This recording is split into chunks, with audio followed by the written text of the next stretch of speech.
l'info, c'est à la bonne heure sur GTV. Bonsoir à toutes et à tous. Merci de suivre l'actualité de ce mardi 24 février 2026. Donc voici les titres. Supporter sénégalais détenu au Maroc, l'État annonce la poursuite des démarches. Le Premier ministre Ousmane Sonko affirme que toutes les obligations ont été remplies et indique que des recours diplomatiques et juridiques restent envisagés. Déclaration faite lors de la plénière de l'Assemblée nationale consacrée aux questions d'actualité. Le chef du gouvernement sera écouté dans cette édition. Secret médical exposé, polémique autour de la divulgation de statut sérologique. L'enquête sur un réseau d'homosexuels déclenche une vague d'indignation et relance le débat sur la protection des données personnelles. Un dossier à suivre dans cette édition.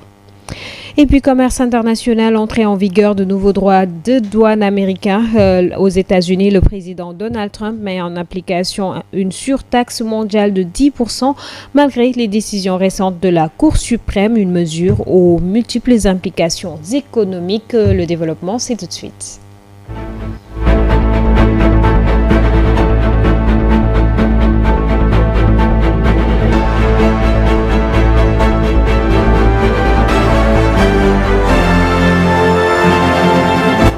Merci de suivre GTV pour vous informer. Le Premier ministre Ousmane Sonko a assuré ce mardi que toutes les dispositions ont été prises et que le gouvernement du Sénégal a rempli toutes ses obligations dans le dossier des supporters sénégalais détenus au Maroc, tout en promettant de poursuivre les efforts diplomatiques et juridiques pour leur accompagnement. Le président Ousmane Sonko, que je vous invite à suivre.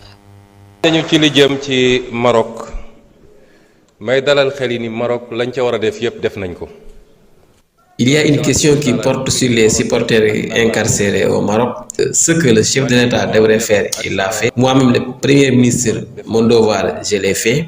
Le ministre des Affaires étrangères a fait ce qu'il devrait faire. Le ministre de la Justice aussi, la même chose. Mais jusqu'à présent, rien n'a bougé. Et ce que beaucoup de personnes ont remarqué, on a l'impression que l'affaire a dépassé le cadre de sport.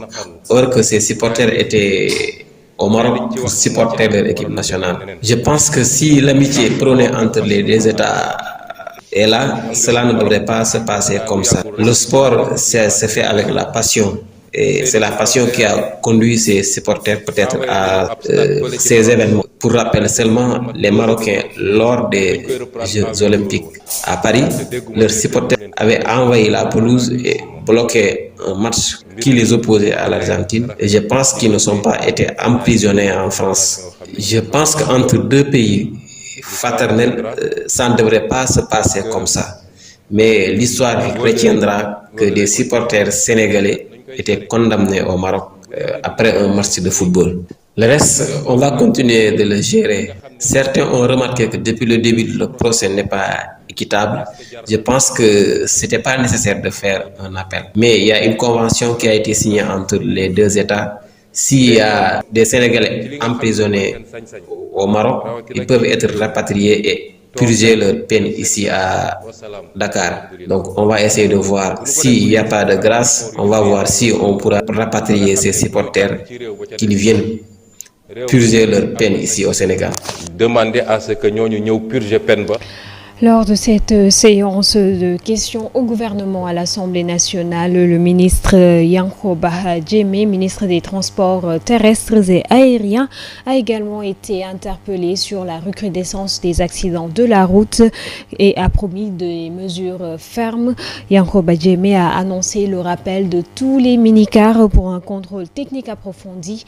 Cette mesure vise notamment à vérifier les modifications apportées aux véhicules telles que l'ajout de sièges ou de porte-bagages qui accentuent les risques d'accident. Le ministre Yankoba Djemé s'est exprimé au micro de Mansour Diassé.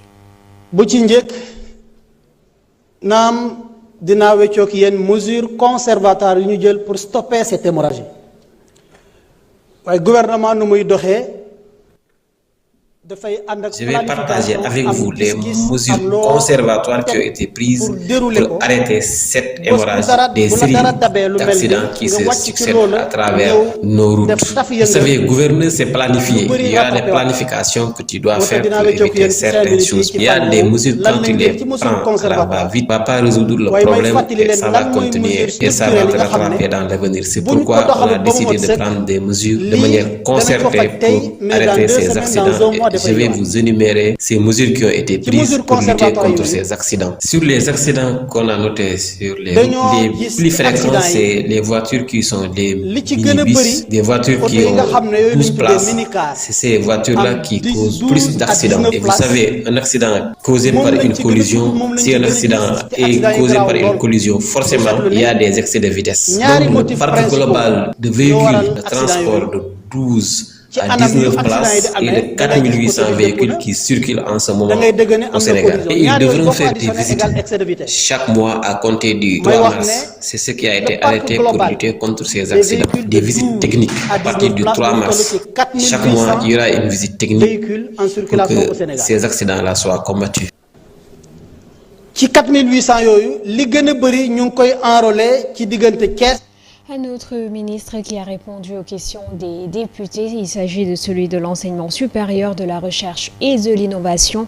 Le ministre Daouda Ngom qui a affirmé que l'État ne doit aucune dette aux étudiants régulièrement inscrits. Je cite, les bourses sont payées régulièrement le 5 de chaque mois. Aucun rappel n'est dû aux étudiants. Ce sont les propos du ministre qui explique que les tensions actuelles découle d'un héritage lié au chevauchement des années universitaires durant lesquelles l'État versait des paiements supplémentaires appelés rappel. Daouda Ngom que je vous propose de suivre. Les bourses sont payées régulièrement le 5 de chaque mois et on ne doit pas de rappel aux étudiants. Le problème c'est quoi? Avec le chevauchement des années universitaires, les gouvernements précédents payaient des bourses pendant très longtemps et qu'ils les nommaient comme rappel, or que ce n'était pas des rappels, c'était des bourses qu'ils devaient payer aux étudiants. Parce que la loi est très claire, pour qu'un étudiant bénéficie d'une bourse, il faut qu'il soit inscrit. Si tu n'es pas inscrit, tu ne peux pas bénéficier d'une bourse. Et les rappels demandés par les étudiants, ce n'est pas du tout légal, parce qu'on ne peut pas te payer des rappels or que tu n'es pas encore inscrit à l'université. C'est pourquoi on a dit qu'il faut revoir la manière de payer les bourses. L'État n'a pas touché au montant de bourse, n'a pas touché au nombre de boursiers, mais c'est comment revoir la manière de payer ces rappels. Les 36 mois que l'étudiant doit bénéficier de sa bourse, il l'aura. Mais on va revoir la manière dont ce paiement-là sera fait. Quand tu es inscrit, ta bourse est activée. Tu ne peux pas percevoir une bourse sans inscription. Je vous donne un exemple. Quand un étudiant inscrit en septembre 2025, il rappelle à l'État son rappel d'octobre 2024 à septembre. Ça, c'est ce qu'on dit que ça ne peut plus continuer. Il faut régulariser les bourses. On ne peut pas percevoir des bourses alors qu'on n'est pas encore inscrit à l'université. Malheureusement, oui, nous parlons à présent d'une autre question d'actualité, mais hors de l'Assemblée nationale. Il s'agit de l'affaire sur les réseaux d'homosexuels au Sénégal qui continue de susciter des réactions et pour cause la mise sur la place publique des statuts sérologiques des individus dans le cadre de cette enquête qui a mis sur le goût du jour la nécessité du respect du service médical. Plus de détails avec Mansour Jassé. Sur les réseaux sociaux, des statuts sérologiques de certains individus arrêtés dans le cadre de l'enquête sur des présumés homosexuels et qui défraient la chronique. Une situation qui suscite de réelles inquiétudes chez certains soignants. Le secret médical, c'est le secret professionnel, disons médical. Voilà, ça c'est une ancienne tradition, c'est une tradition médicale. Nous savons que chacun de nous ne voudrait pas que son secret, que ce soit un secret personnel, soit divulgué. Donc de façon médicale, il y a ce qu'on appelle un secret médical. En tout cas, c'est un secret qui est détenu par le professionnel médical. Et ce secret, il est très bien encadré par la loi 363 du Code de procédure pénale. Mais pour le cas de Pape Cheikh Diallo, Bon, je pense qu'ils ont un peu débordé. Pourquoi débordé? Parce qu'en fait, voilà, on doit respecter le secret médical. Mais ce que je suis en train de voir en fait dans les réseaux sociaux, ça, on est quand même à côté de la plaque, quoi, en fait, en ce qui est de la matière du secret professionnel ou bien du secret médical. D'ailleurs, le Premier ministre Ousmane Sonko, dans son passage à l'hémicycle, lors des questions d'actualité, a abordé la question. li xew ci réew mi rafetul nekk di génne ay bulletins de santé jàmbur le statut sérologique des gens ñooñu léeg-léeg dañoo am njaboot seeni doom ñemeetuñu dem école ce qui se passe dans ce pays-là est Et puis en brève, éducation, le cadre unitaire des syndicats les plus représentatifs du secteur de l'éducation et de la formation, connu sous le nom de G7, a tenu ce lundi une réunion au siège du SAEMS pour évaluer son quatrième plan d'action et d'analyser la situation contextuelle de l'école sénégalaise. À l'issue de cette plénière, le G7 a annoncé le déclenchement d'un 5e plan d'action marqué par des arrêts de travail et des grèves totales programmées dans les 2 semaines à venir. Dans son communiqué, le G7 dénonce l'inertie du gouvernement face aux revendications du secteur éducatif. Le syndicat déplore notamment le non-respect des accords signés, la décision unilatérale de revenir sur les acquis obtenus de haute lutte, ainsi que le refus persistant de tenir des rencontres de monitoring avec la partie syndicale. Pour le G7, cette situation fragilise durablement le système éducatif sénégalais.